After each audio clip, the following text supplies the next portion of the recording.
ready? Okay, tonight we honor a community builder called the Door Reminder. And a good example of the way the Door Reminder was business that got into everybody's house every Thursday in Door County. They supported projects like Ice Out. So this is your exercise for the evening. We're trying theater in the round. So you all see Ice Out over here? From 1947 to 2006, we had the Ice Out contest, sponsored it, to see when the ice would break in Sister Bay Harbor, right? Okay. So, you know, it's a business, but it's part of the community and building spirit. So in March of 1947, Francis and John Kopitzke launched a free, I have to read this, a free circulating advertiser. How many remember getting a copy of the Door Reminder? We started camping before we owned property, and we still saw the Door Reminder. And we went to every house in Door County every Thursday morning. They also did custom printing, and many of the nonprofit organizations around the area benefited from the printing. You might have your, is it a $2 paper money from old Ellison Bay days? You might have some little memories that were because of the Door Reminder. In 1975, Lon, the son of Francis and John, and his lovely wife, Ruth Ann, wave your hand. They bought the Door Reminder and produced all sorts of paper products and kept us in the know about what was on sale, the best buys, where the garage sales were, things like that. So tonight, when Lon and Trudy, you never thought you were going to be done working for the Door Reminder, and here tonight you're working again. They're going to share memories of the days of the Door Reminder, and maybe Lon's baby sister, Grace, will chime in with some good stories if we need a good laugh, right? About one. And I have to do a commercial because this morning, as Dave and I were bringing down our artifacts that have been in the barn loft for over 20 years, we had to clean them. If you like history and you want to be part of the museum committee, cleaning the products as well as doing the research is an important part. So if that piques your interest, come and see me. So tonight, we turn it over to Lon and Trudy. And you're full of stories. The copies, a lot of the early ones had a column called Let's Chat. And so, let's chat. You're on.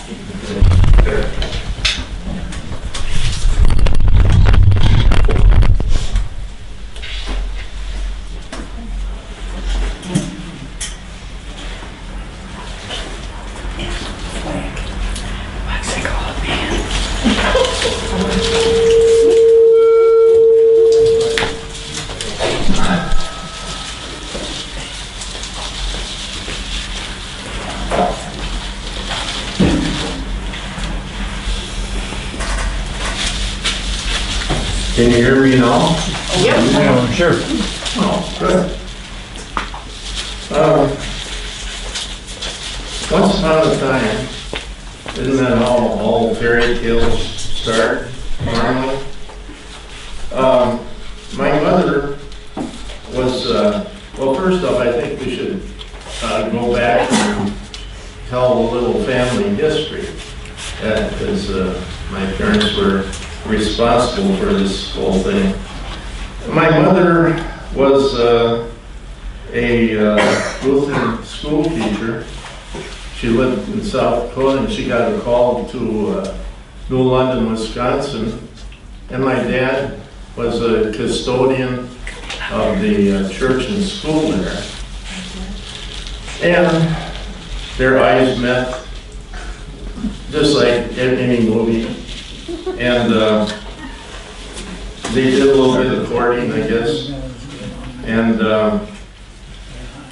eventually, they got married in South Dakota. And then they came back to New London, Wisconsin, where they went back to work. And then after the appropriate amount of time, I arrived. And in fact, that was so important that I got a boat named after me sitting on the Wolf River in New London. And then after 2 years, my mom convinced my dad that he wanted to live in South Dakota on my grandfather's ranch. He'd never been in South Dakota except for a wedding. And he must have been in love or something, because they took off for South Dakota. And my grandpa had a few thousand acres and thousands of sheep and cattle. And my dad didn't know anything about it, but he stuck with it for a while. And then he went to a show in the Twin Cities, I believe it was, equipment for the ranch.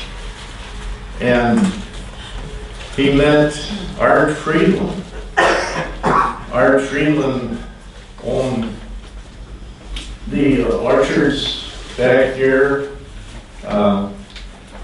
which now Sequest Orchards probably covers about the same area that Friedland Orchards did. And he offered my dad a house if he would be the resident manager. He'd never been in Door County, and I imagine he knew a cherry from an apple, but that's about all he knew about. So we left South Dakota, and we arrived in Elson Bay at the house, at Stone House, where Clay Bay Pottery is now, sometime in late December. And the orchard business didn't appeal to him too much either. And so after a couple of years, he started a restaurant in Elson Bay. There used to be an abandoned Lutheran church next to the old hillside. And he opened a restaurant in there. And the story is we slept in the balcony and they fried hamburgers downstairs. I don't remember, I was too young. And the bottom half of that church is our log house over here. And then the Viking Grill became available. And it had been built during the war, I believe, huh? 1940. Did somebody run it before my parents?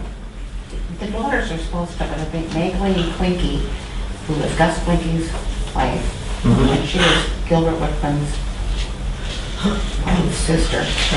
They ran it with the Genevieve one summer, maybe 2 summers. And then. So anyway, my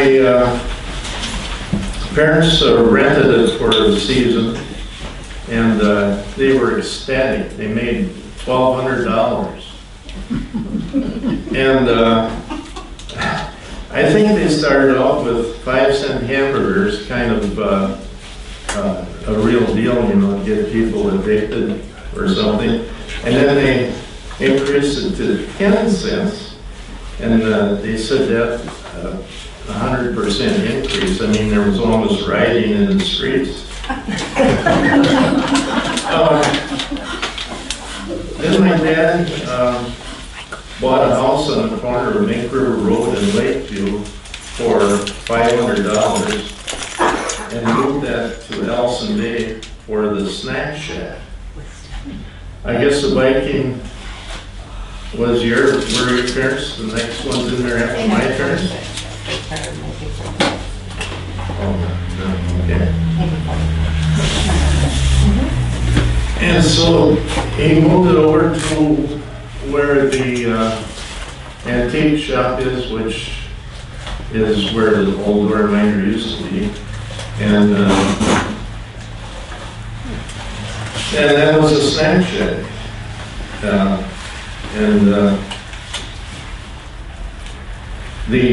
I remember at the biking, there's only one thing I remember about the biking. I had a baking soda can with a slit in it. And I was walking around in the restaurant getting donations for me or but I guess I collected it. And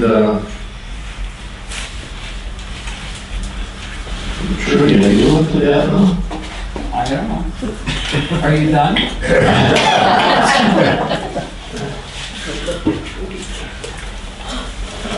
No, your story starts next, right?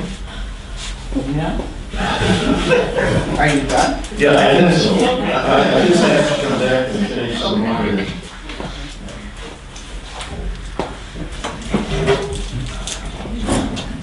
Lon is,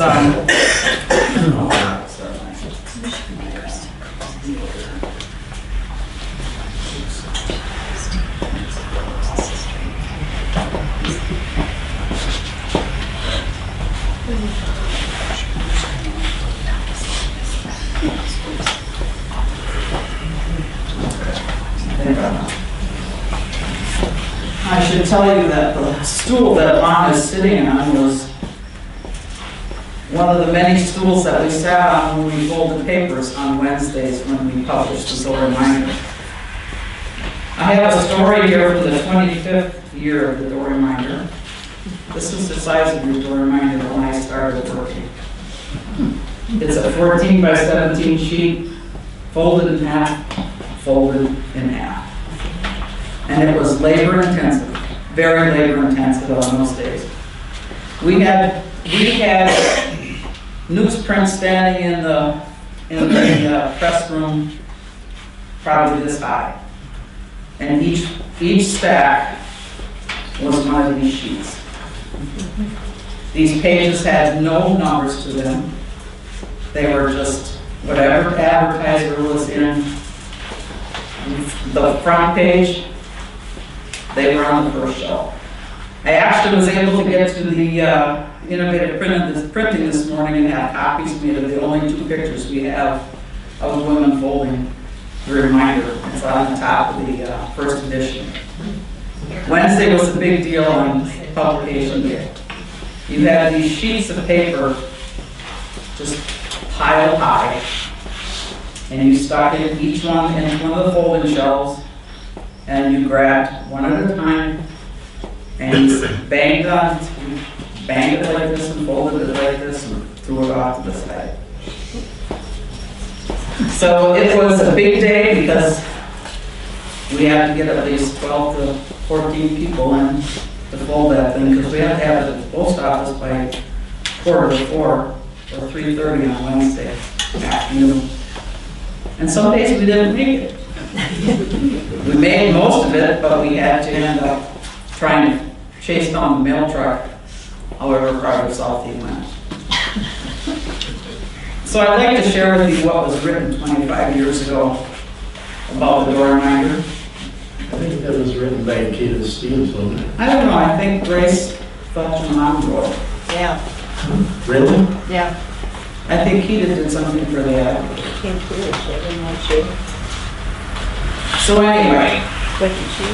this was March 22nd, 1972. I started the Door Reminder February 19th in 1970, and I was there until September of 2010. That's when the reminder folded. So this week, 7,500 Door County homes will receive the 25th anniversary edition of the 1,358 copy of the Door Reminder, a highly esteemed, popular little paper which costs them nothing. Reading it, housewives will decide where to shop for groceries, where to take the family to dine, and how to vote on the pertinent issues of the day. Farmers will stand as columns for the best buys in livestock, feed, used cars, and snowmobiles. The fun-loving crowd will look for places to dine and dance, play cards and bowls. Let's chat, this editorial column will discuss such controversial subjects as the merits of cherry pie, treating mother to a restaurant dinner, and supporting the Cub Scout movement. It is strictly a shopping guide, not a newspaper, but sharp-eyed readers can easily learn who is leaving town, going out of business, buying real estate, or redecorating their home simply by checking the for sale, rental, used car, or resale numbers. The Door Reminder read, word for word and from cover to cover, is as much a part of Door County as its vaunted scenery. Quite an achievement for a paper born 25 years ago in a cardboard box and fathered by an ex-store cook from Elson Bay named Lon Kopitzke. This was in 1947, and Kopitzke, owner of an insolvent and seasonal restaurant aptly called the Snack Shack, was desperately searching for another occupation to fatten the family finances. Despite frail health, he found work loading lumber and promptly ruptured himself. While hospitalized in his hometown New London Hospital, a nurse routinely handed him the local shopping guide, and John's brainchild was conceived. A night rave phone, I think this is supposed to be a late night phone call to his wife Frances, home with their 2 children, encouraged him to stop off in Green Bay and invest his last $55 in a hand-cranked mimeograph machine, a box of stencils, 1 stylus, 2 reams of paper, and a bottle of ink. The entire purchase consumed a half-hour's time, and the new print shop easily fitted into a cardboard carton, which Kopitzke held on his lap the rest of the bus trip home. The Door Reminder was about to be born, but about 3 weeks passed before the fledgling left its nest. Frances, a former teacher, typed copy on a borrowed typewriter, drew headlines with the stylus, and decided to charge 35 cents for a classified ad in case anybody wanted one. Their first 1-sheet paper devoted a half-page ad on the back to Eat at the Snack Shack, as John presently decided to continue frying hamburgers until the 35 sentences started to roll in. The first 600 copies, which cost $6 to mail, were sent to Ellison Bay, Sister Bay, and Bailey's Harbor. The next day, Kopitzke set forth on foot to sell advertising to the grateful recipients. Proof of his salesmanship was evidenced in the following week's paper. There were 4 pages, and surprising as it may seem, that copy bears many earmarks of the present Door Reminder. Let's Chat was left on the left-hand column of the front page. The building bulletin from Razor Lumber Company, Lampert Yards Today, was up at the right-hand corner of the front page. There were ads for Rogers Electric, Fonda's Store, Paul's Glass Bar, Youngworth Hardware, Benson Furniture, White Collison's Food Market, Door County Cleaners, Sister Bay Feed Mill, Nelson's Store, John Paul Hardware, Cherryland Restaurant, Applebee's, and Hendrickson's Garage. Like Topsy, the Door Reminder grew. Advertising conscious businessmen assured its success from the start, and after 3 months there were requests from people in Ephraim, Fish Creek, and Egg Harbor. Why don't we get a Door Reminder? Thus it was that in the summer of 1947, the circulation was doubled. Naturally, the volume too was doubled. By fall, John was printing 1,000 mimeograph pages by hand. Then, too, the Snack Shack was still in operation, so the printing was being done in the back room. However, by this time, the Door Reminder was no longer just a sideline. The Kopitzke said a dry-eyed goodbye to the Snack Shack. They were then full-time printers. By October 1947, The hand crank machine was replaced by an electric mimeograph machine, which could print 4,000 copies in 1 hour. The circulation was then increased to 4,000, including every home north of Sturgeon Bay. Then job printing consumed an ever-increasing amount of time and the need for better printed copy arose. Thus, in October 1949, the mimeograph machine was replaced by an offset press. It was a big step but a costly one, and Kopitzke still wondered how they survived through the period of learning the new process by trial and error. At one time, they sent an SOS call to a Milwaukee supplier and begged for assistance in solving some of the crushing problems that had arisen. A young man came one Sunday evening as the bus, and the 3 of them went to work after supper. They forgot about sleep that night, the next day and the following night. They set up a darkroom and made improvisations for several pieces of equipment that they could not afford to buy. For instance, an old phonograph was used for whirling the aluminum plates while they were being sensitized. A car heater fan heat on the plate as it went around on the record disc. An old studio camera was converted into a darkroom camera. Among the first print jobs were picker tickets for a cherry grower. Francis, loath to lose an order for want of the proper equipment, perforated the cards on her sewing machine. Thousands of bus tickets for Lake and Bayview bus lines were perforated by the sewing machine also. The orders were delivered on time, but the machine never worked properly again.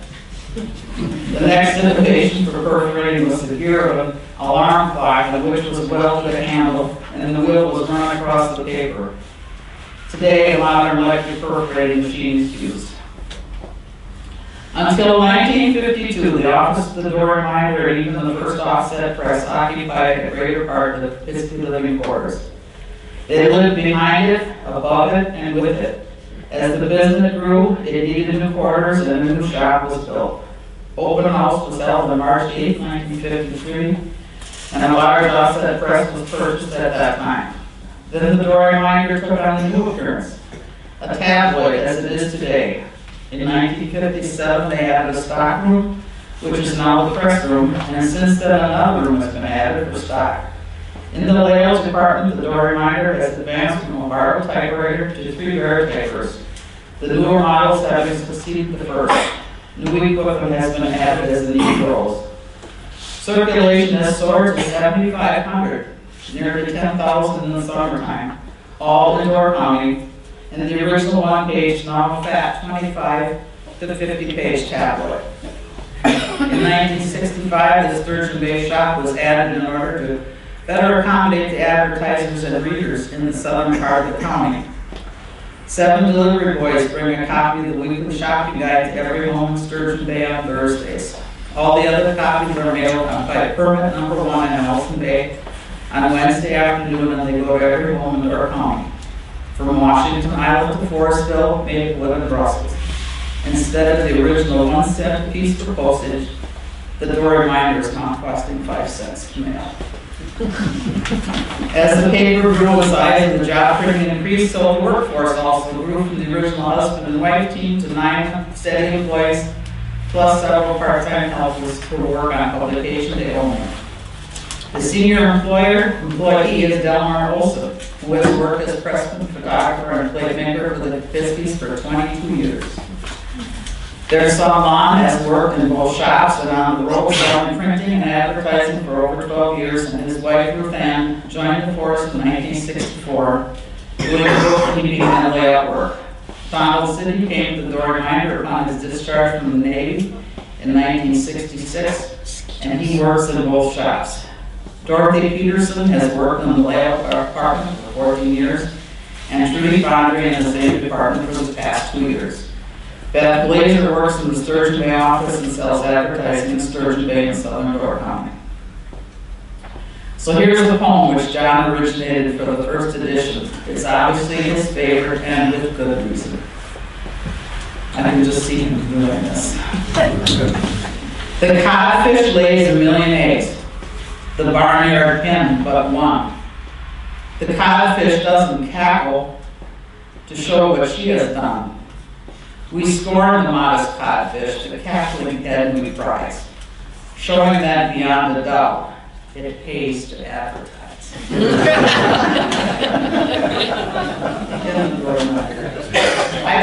I've seen publishing or printing. I was a typesetter. I've seen it go from this archaic backwoods typing to the offset or the comp. We went from the Veritypers, and then we went to comp sets, which were computerized, and then we went to the desktop publishing in the time I was there. All the big type that you see on that page on the bottom, the bigger type, that was all done on a headliner, which was something that you had to put it into a machine. I did not work on this one, believe it or not. This one was there before me, the one I used.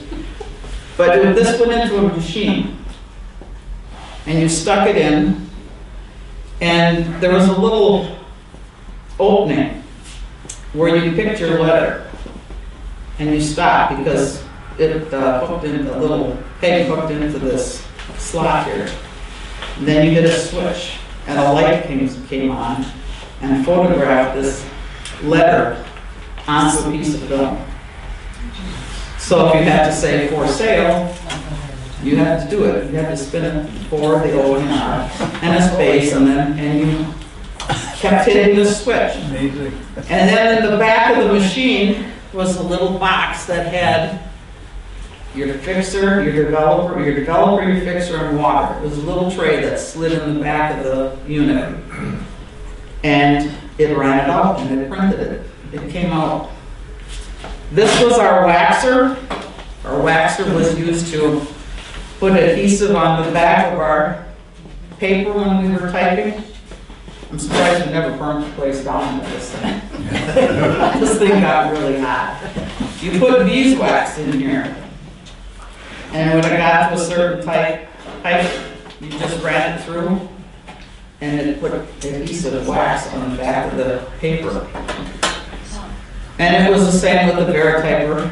The Verityper this was a machine that if you wanted to do what you call justified copy for catalog or whatever, you had to feed your paper. You put your paper in this little piece of wood, and you shut it, and you clipped it shut, and then you stuck it back in here.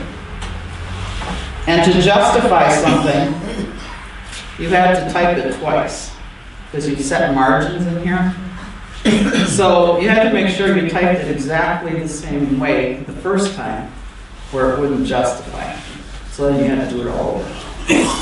So the rollers had to be, you had to be careful, because when you got towards the end of the sheet, it would shift, and then your copy was crooked. So this was, and you only had two choices of type, because you had these little discs in here that come out, and this was your typeface. So some were bold, and some were serif. We thought this was a big deal, but when we went to the CompuGraphics, it was even a bigger deal. There you had a disc that had four images of type on it. But of course, along with the computer comes problems. So we could be working Tuesday night trying to get this paper done, and the comp set would say, no, not tonight. And we have to get a repairman come from Green Bay to fix it, so we can keep working. Then we had to pick the hidden name. Anybody remember the hidden name in the doormat? We had to keep track of the hidden name and whose ad we put it in, because I think we gave them credit on the bill, didn't we? They had to show us proof that the person had come in and claimed their $5, and then I think we took the $5 off the bill. Yeah, I think so. Yeah. But the one thing we were family. We were family. Right? Mm-hmm. We saw good times and we saw bad times and hard times. So, Good job, Trudy. any questions? Or are you gonna talk some more? Oh man, we have to, that was in 1972, we have to update it a little bit today.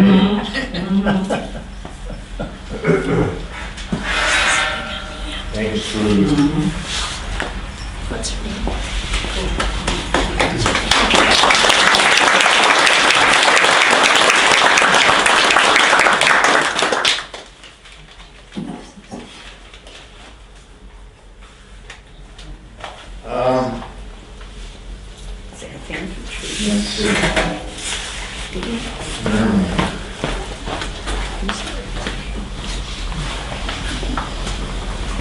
Well, Ruben, my dear wife, and six of her friends from Manitowoc came up here on vacation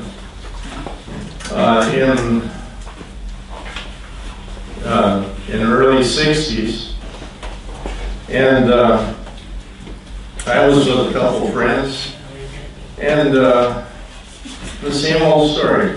Across the crowded room, our eyes met. and then it happened.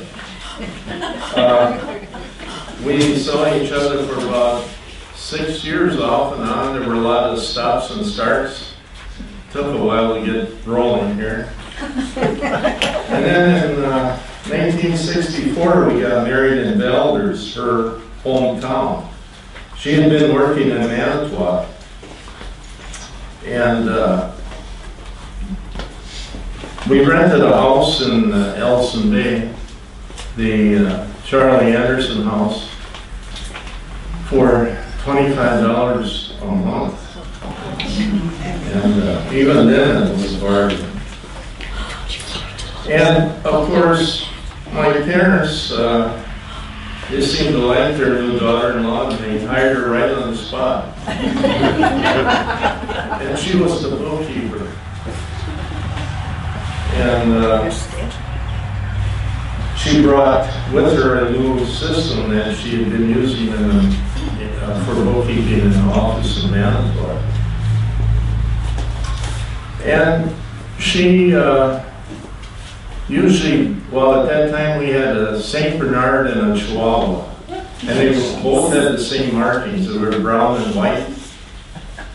And she usually took the Chihuahua to the office, easier to carry than the St. Bernard. and so one day, she left the Chihuahua and the St. Bernard was in the office. And the little old lady came in and said, "Oh, your puppy finally grew up."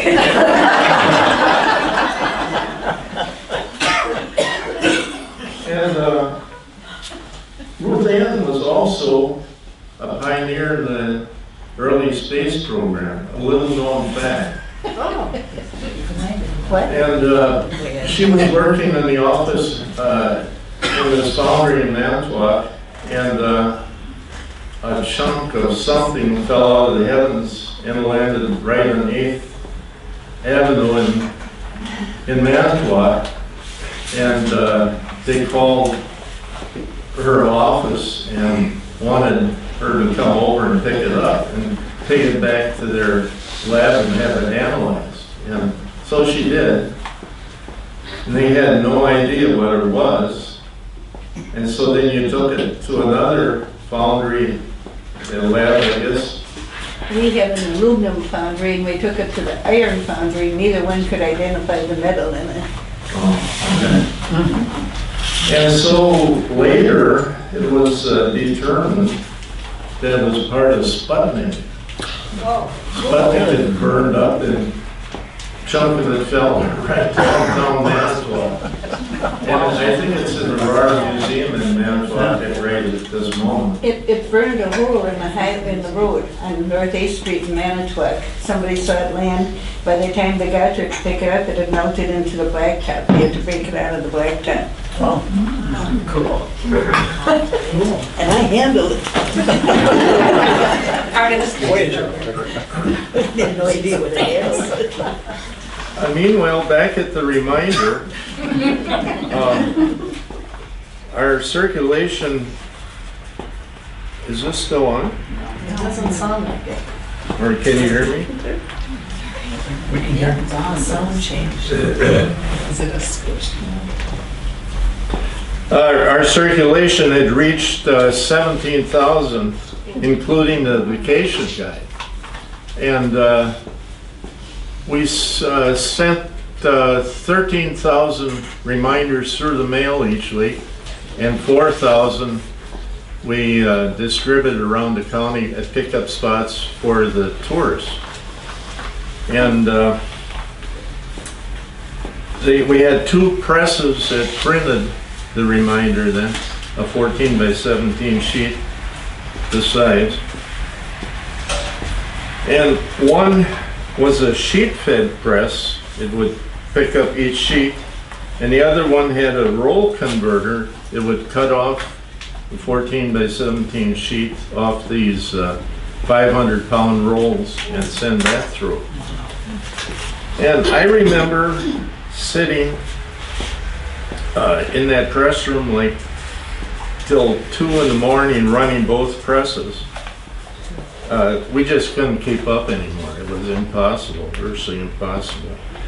We stored these rolls in the brew downtown and then just rolled them next door as we needed them.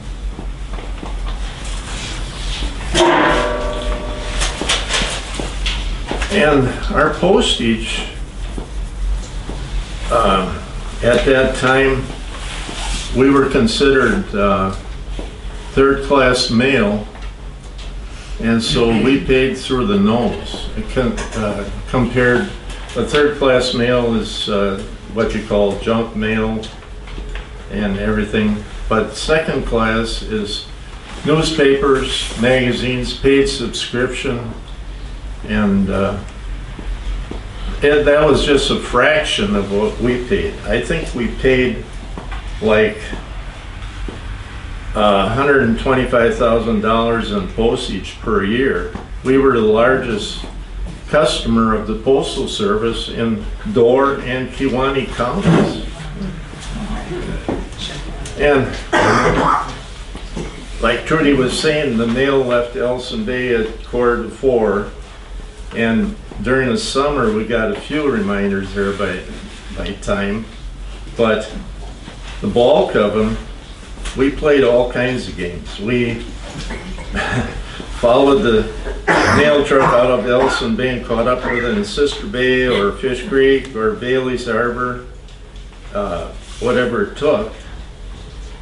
And the Fish Creek Post Office postmaster said that isn't legal, you can't do that. So I called his superior in Green Bay, and he said, oh yes, you can do that. They're our best customer. So in 1975, Ruth Ann and I bought the reminder from my parents.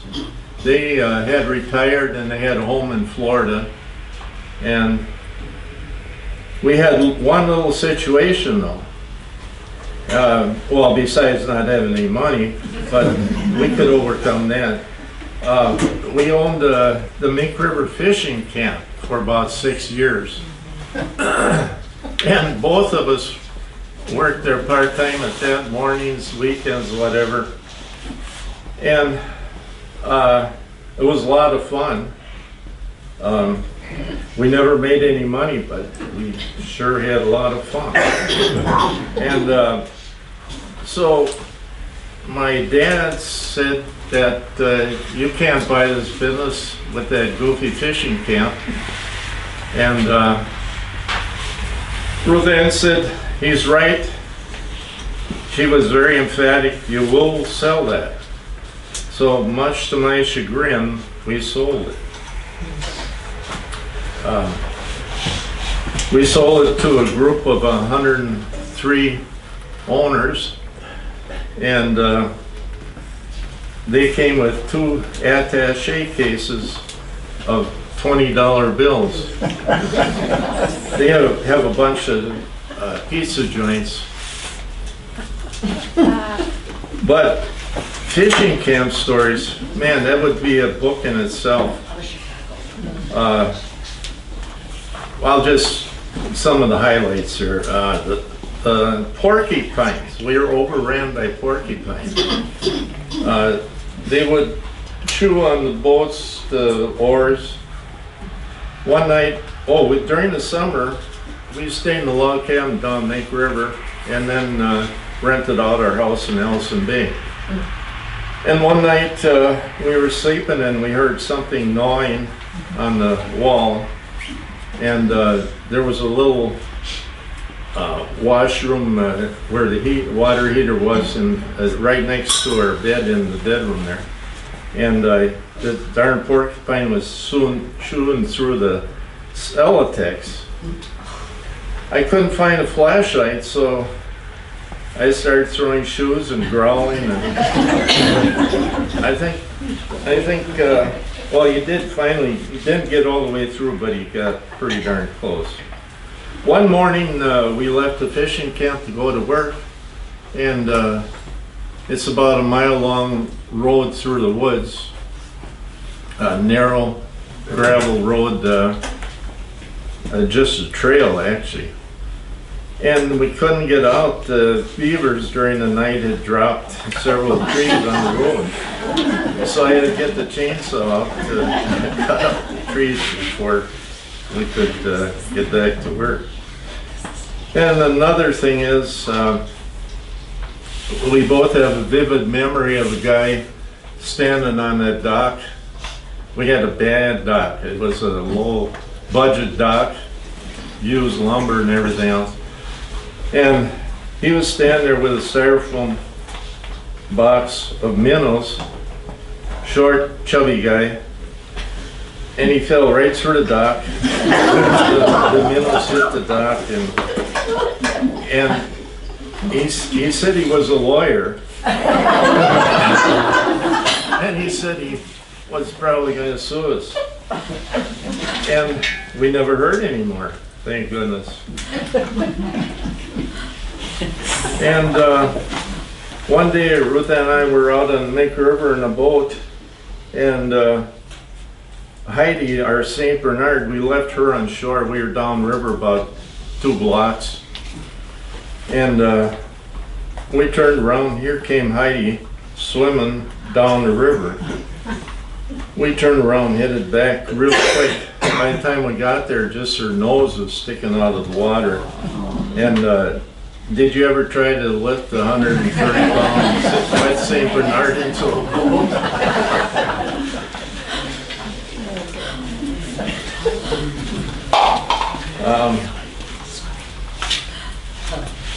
The reminder, we had to count them out in bunches of 50 and tie them up and throw them in the mail bags. And the ladies that gathered every week to collate and fold the reminders, that was the social event of the year. I mean, the ladies would actually dress up and they talked about, I don't know what the ladies talk about, love, marriage, babies, I don't know, recipes too, yeah. And it was pretty entertaining.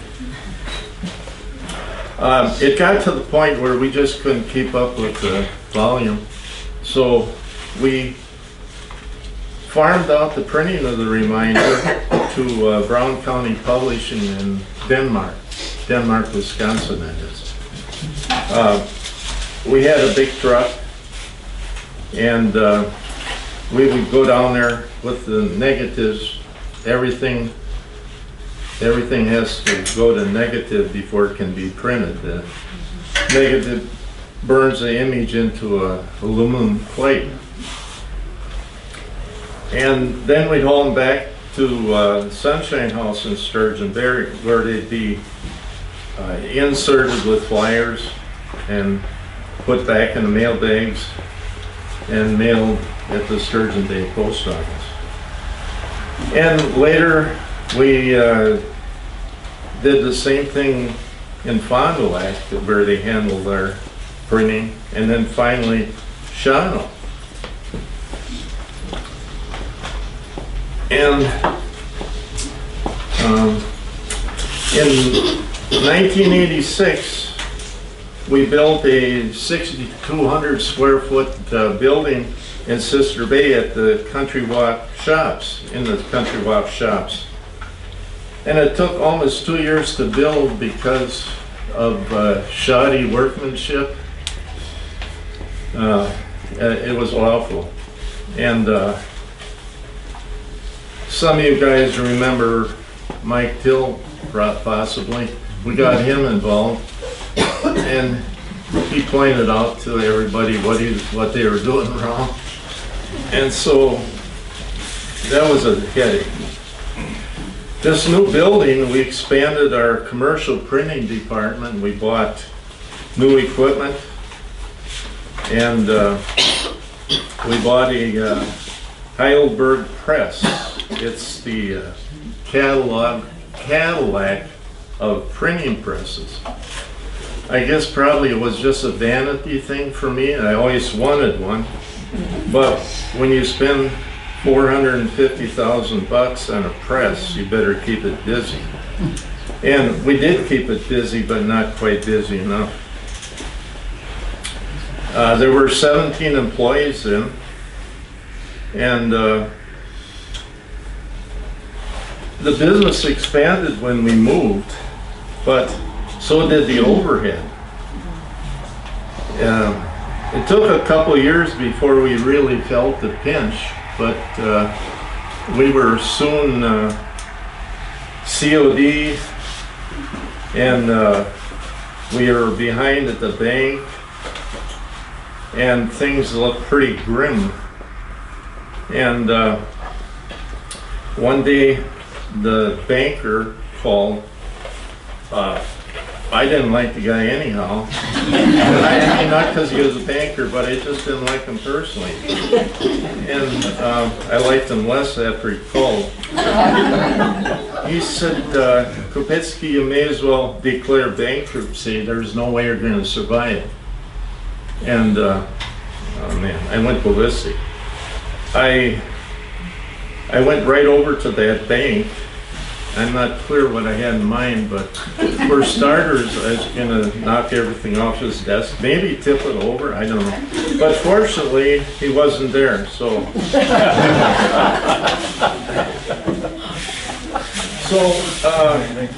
We tightened our belts, and we got lean and mean. Trudy, did you know how bad things were? Yeah. You got paid though. Yeah. Yeah.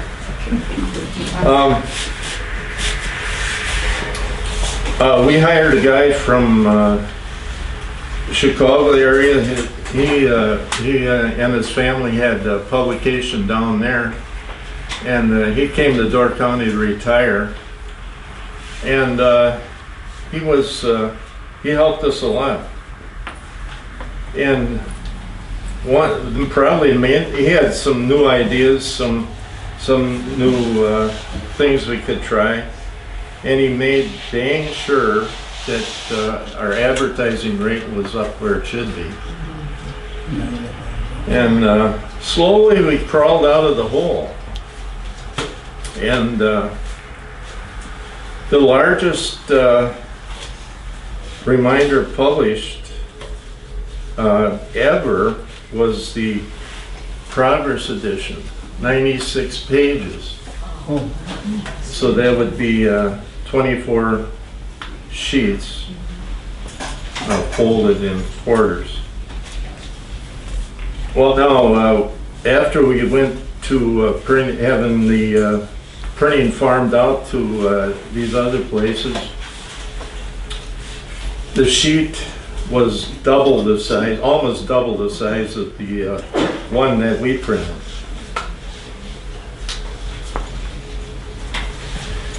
And while the banker was explaining to me how tough things were, I took it to heart, and I told Ruth Ann I'm gonna go home, I don't feel right. So I got home and I said, I can't stand this anymore. I was tingling from my head to my toes.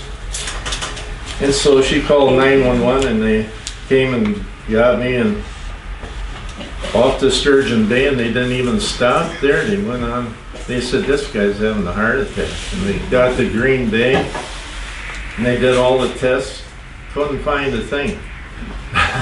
So they said, go home and relax. Yeah, right.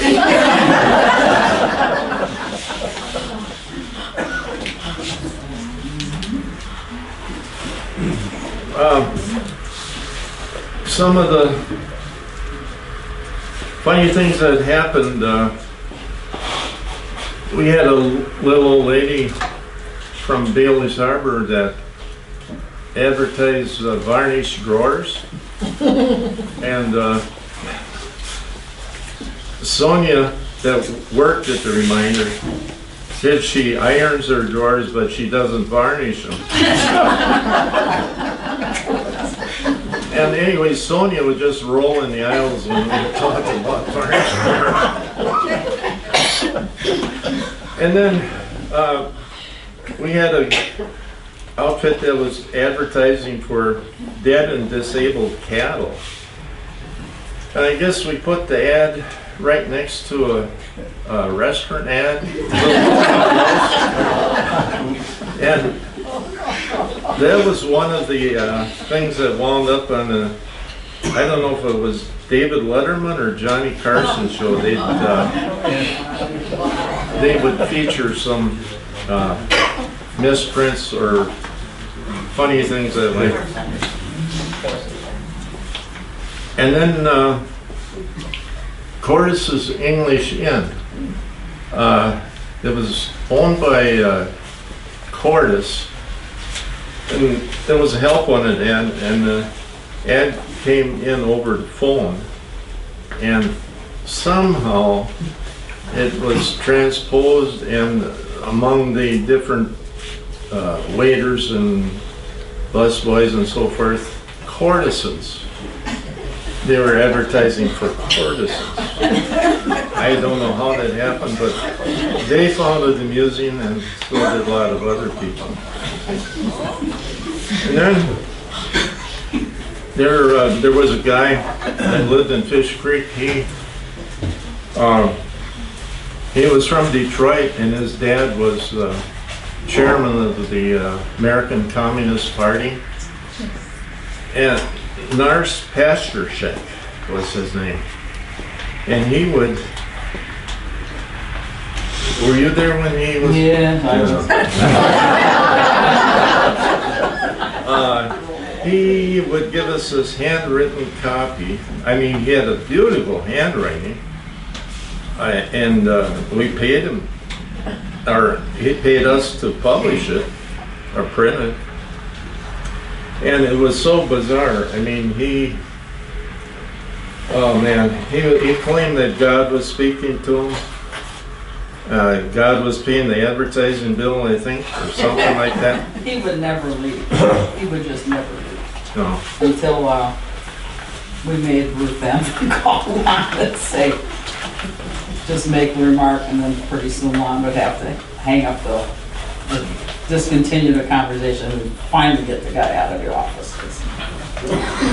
And Nars had a dog that died, and God told him that Rover was probably going to rise, so it should just leave him. Last time I checked with Nars, Rover hadn't risen yet. I guess flies were gathering, so that didn't work out either. And then we got a crank letter from somebody that said by the last day of December, all the editors in Wisconsin were going to be dead. And I have no idea what that was all about. But we gave it to the sheriff, and we never heard any more about it. I knew I didn't want to be dead. Oh yeah, then Lee Peterson and I were delivering door reminders in Sturgeon Bay. Well, my dad would come up to the Elson Bay Schoolhouse on Thursdays and load up the car with as many kids as you could fit in there. He'd drive down to Sturgeon Bay and we'd deliver them door to door. And Lee Peterson and I, he was probably 12 years old, I was probably 8, I guess. On Pennsylvania Avenue, I still remember it. We were supposed to take the street down to the end. And got there, it was midwinter and it was dark. And my dad never showed up, never showed up, never showed up. So Lee, being kind of a spiritual guy, he said, maybe we should pray. So Lee led us in prayer, and by golly, it worked. And then there was a lady from Ephraim who didn't want the door reminder. And it would take an act of Congress to stop it, because it's free circulating to every box holder, and we had no way of stopping it. So we tried, but every Thursday she would come into the office and lay that paper down on the floor.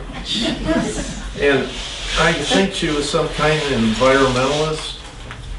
She figured she was saving a part of a tree maybe, or wanted to, or I don't know. But that went on for quite a while. And then the ice contest, that sign there, that was quite a experience too. The latest ice ever went out, I think, was May 3rd. Yeah, that was back in the 40s. And it started out, well, originally Burns Brothers Lumber Company, which is on the south end of the beach in Sister Bay where the condos are now. They started the contest, but they dropped it, so we picked it up again. And we started out kind of low budget. We just nailed 3 pallets together with a sign on and put it out there. And we had a timing device, kind of basic timing device. In L. Johnson's boathouse, we had an alarm clock and a string tied to that. When the ice went out, would pull the cord up. And there also was a rope so that it couldn't go out too far. I mean, sometimes the rope broke. I remember going there one morning, and the alarm clock had been unplugged, and the rope broke, and it pulled that alarm clock right through the wall. There were pieces of alarm clock. So I just picked the number out of the air.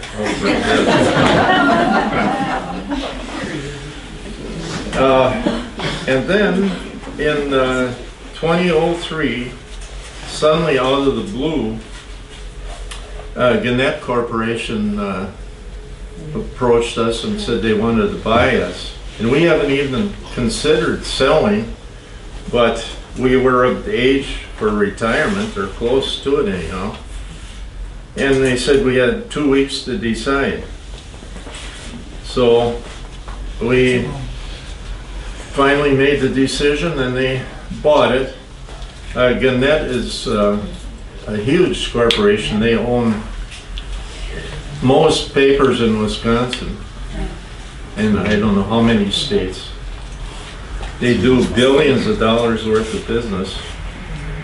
but they could not manage the door reminder. I mean, after 7 years, they closed it down. We had customers that would pay us 2 or 3 times a year. You know, everybody is seasonal up here. Some would probably pay us midsummer and then late fall, maybe a time in between. And we would just carry them. They paid interest, of course. But Gannett had 30-day credit. That was it. And so they lost all kinds of business, so they just closed down the reminder, and that was it. And so the last reminder was, let's see, the last reminder was, oh, right here it is.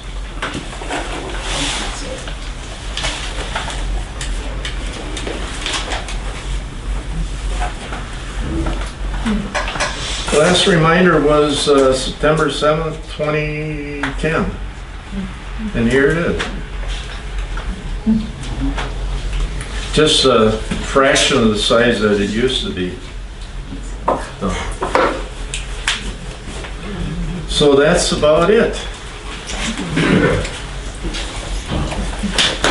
Great.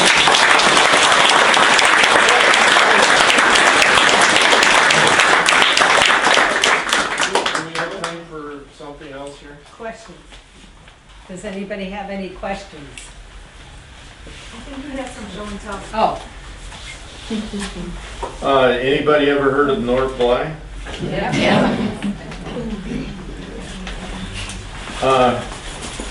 North Bly is a renowned writer, and he and I published this book, and it's a compilation of some of his writings and some of my answers. And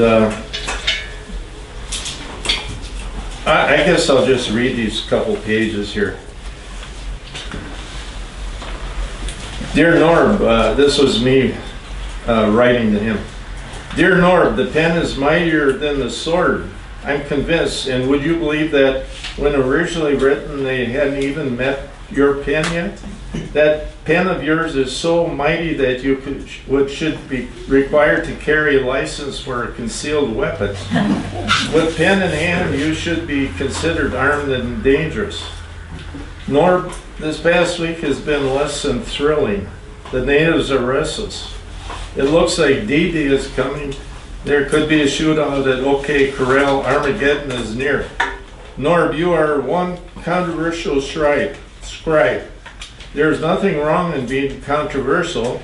You have some elite company. Abe Lincoln, Jesus Christ, Ernest Hemingway, Frank Lloyd Wright, all were controversial. I know that controversy doesn't bother you, but now the problem is I've become controversial too through association with your Bly at Large column in the Reminder. Frankly, it boils down to economics. The advertisers pay the bills at the Reminder, and some are presently ticked off. I can't afford that. I think we did something unique. I don't know if a writer of your caliber with your credentials has ever written in a shop or free paper like the Reminder before this. I was pleased and felt quite privileged. Last October, when we reached a mutual agreement on the terms for the column, everything was spelled out precisely. It was agreed that I would pay you so much a week and you would write on any subject you wanted, unedited, uncensored, and unbridled by me.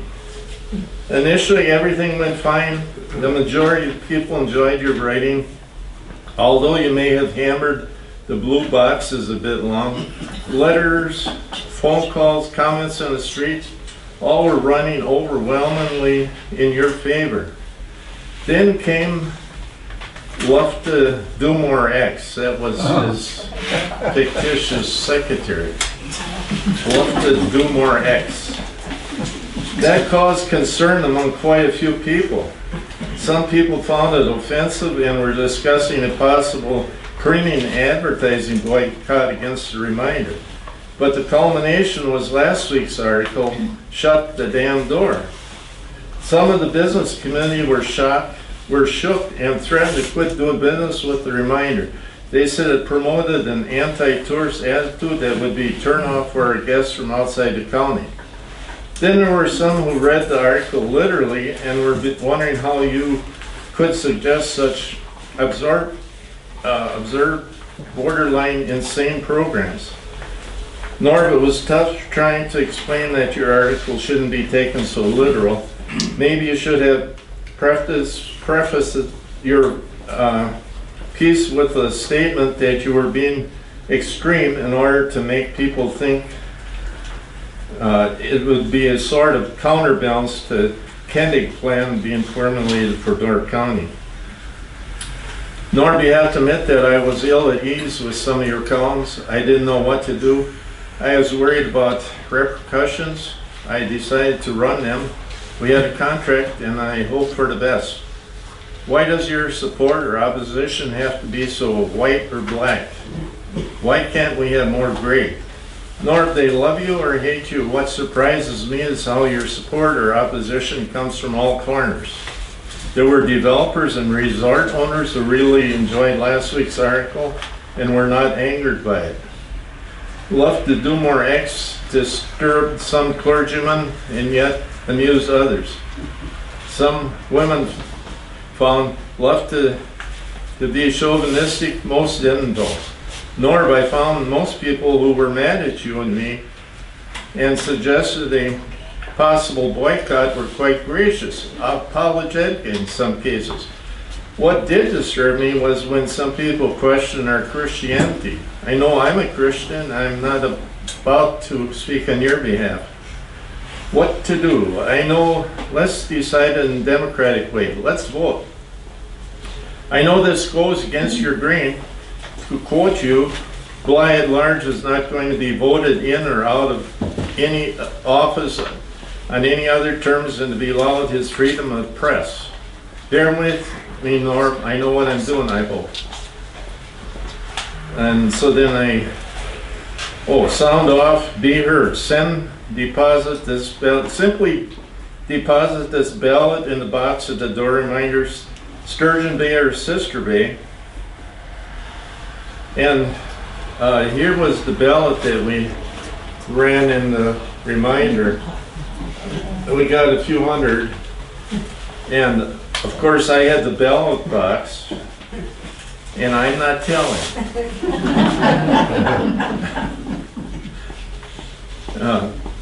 And so then, what got us started is this Norb's article would usually appear like this, and we had a blank page there in the reminder, and then I explained why we did it. So that was a lot of fun.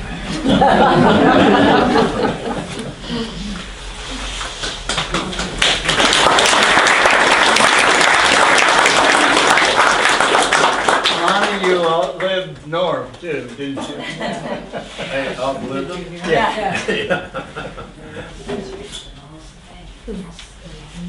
Anyone have questions for Trudy or Lon? So Lon, so the door reminder was downtown for how long? In Ellison Bay? Let's see, we moved in 86 to Sturgeon Bay. Our sister Bay, I mean. 40 years. 40 years. 40 years.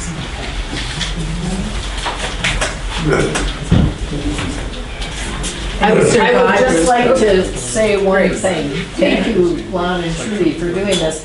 I'm Lon's kid sister, younger by a lot, I might add. And folding day on Wednesday was the best time ever for a kid, because you go in there, and my twin brother and our jobs were to gather up the folded papers and count them into stacks of 50 and get them ready to tie off.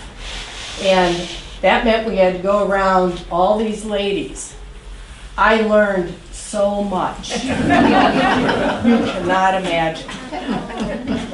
Thank you. It was real teamwork. There were 5 kids in the Kopitzke litter. Grace and her brother were twins, and there's 15 years difference between us. She's the youngest, I'm the oldest.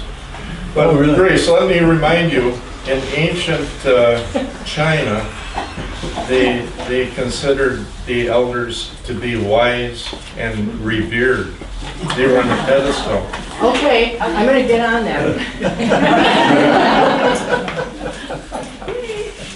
You just didn't want to be at the door reminder on April Fool's Day because we were always pulling something on somebody. One of the pressmen was afraid of birds. So I brought my husband's owl decoy in and set it back by his workstation. Ruth Ann was home with David, I think, who was just a baby, and Lon, Ruth Ann wants you at home. He walks in the house. You didn't call me, did you? But we spent time on, we go out on the boat at noon for lunch. Did that type of stuff. We went on salmon boat, charter fishing one night. Just did all kinds of stuff together. Yeah, several skiing trips in Upper Michigan. Well, we went to the park, to Newport Park early one morning and had breakfast down on the beach. I think it was in February. It was pancake breakfast down there. So, I mean, that type of stuff. Ruth Ann and I skied. I can still look back and see her skis going backwards on the hill that we were trying to get on. I remember a story from your dad. He was pushing for ads, and he walked into Rudy's grill, and Rudy did all his own maintenance. So he was in the midst of putting down the grout for the tile. Your dad was so engrossed in seeing Rudy, he didn't see the floor anymore, right? You still got that on. So where was Rudy's grill? Where JJ, or Joe, which one? JJ. JJ. Yeah. But Rudy would go out, he did the baking, like 2 o'clock in the morning, he got up and, got his bakeries for his big oven ready, but he also did all the plumbing and the, flooring and whatever, so he was in the midst of a project and your dad was doing his job. So you worked there? No, my mom did, but he was there, I think there's a couple folders in the audience. You want to raise your hand? Yeah, who folded? If you had good arms and could sit long, you were, you were called to fold. Did you get paid by the ones who folded? No, you get paid by the hour. Yeah. That was a good deal. Yeah. I thought it was just a flat $5 when I was doing it. Well, your hands got awfully dirty because your hands got full of ink. So were you overpaid or underpaid? I would say under. Oh, okay. What era, I mean, what years they estimate? I think probably 72-ish, I think, Okay. 71, 72, somewhere in there. Well, that's good. So you said you didn't fold, Oh yeah, I folded. you folded. John taught me all to fold it the first day I was there. He said it's free. Bang, bang, bang, and it's free, and put it in the pile. So before you leave, you might want to peek at the top two pictures of the first folders. That was your early years. And to compare the print on the two versions, any of us that are teachers remember the Minio machine and everything, but to see you putting on a newspaper version. Yeah. I mean, we did like the neighborhood one or the 3rd grade edition, and that I big think business. I think the best typist was Frances because she did not know how to type. She Finger. One could finger, do yeah. it. Pretty fast on that. Who did your proofreading? Was that your job or your dad's job? we Nobody did- proofread? Not, No, Grace- that was Grace kinda and- haphazard. Grace and Dick proofread. Yeah. Yeah. You can see them sitting over there. But there were always typos. Well, that was to make sure people were reading. Right? I was a teacher, that's what I always said, you get an extra point, you caught it. Okay, are there any other questions? Otherwise, you're well, oh, we've got. Aaron, I got a quick question. The Door County Pulse we have nowadays, did they get the idea from your paper, Lon? I have no idea really. Where that came from? Mm-mm. Because it sounds like the papers are very similar. I mean, you know, a free paper that people could get, and, you know, it's got advertisement in it, and talks about all the stories in the county. News and the reminder, without advertising. Oh, Yeah. okay. No news at all. Oh, no news at all. Oh, okay. Okay. Yeah, the Pulse is the second rate paper. No, second class paper. You're gonna get an editorial. Pulse is second class, whereas we were third class. We paid The the postage rate 5 times as much as second class. So you were all advertisement and no articles about the Door County? Oh, Very little, Commentary. minimal. Okay. a little commentary. And the one thing the Door Reminder always did, the churches always paid, their rate was always half price, or a lower rate. And if ever there was a benefit or anything, it was always published for nothing. Well, and that's why you were so important to the community, you know, in so many different ways. So, you know, like you said, Trudy, it was like family, and played a very important role in building the community. Les Chat was in the first reminder. The first reminder, both sides of it are hanging in the middle of the board there. And that continued right up to the bitter end. And, there was a little bit of humor once in a while.